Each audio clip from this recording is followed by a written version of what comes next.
नारायणपाटना block रे ICDS कर्मी द्वारा बाल्य विवाह रोकवा रैली करी सचेतनता करागला।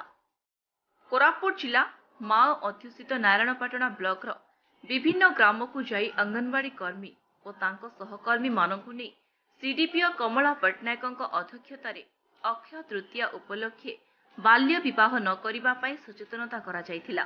एथिरे पंचायतर सरपंच, ASHA, ANM, local leader, tent house वाला, वार्ड मेंबर माने जोग देथिले। प्रथमे ग्राम रे बाल्य विवाह न करिबा पई शपथ पाठ करी गाँ गाँ बुली बाल्य विवाह आम समाज रे उच्छेद करिबा पई साधारण लोकों को सचेतन करिथिले। एथिरे जेउ माने संपृक्त हेले सरकार को आईन अनुसार दंडित हेबे बोली लोकों को अंगनवाड़ी कर्मी और तांको सहकर्मी माने बुझाइथिले।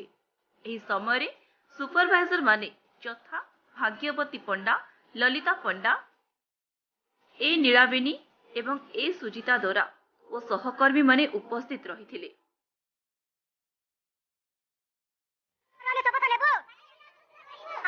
कोरापुट नारायणपाटनारू बाबुला दास को रिपोर्ट, ओडिशा ए1 न्यूज।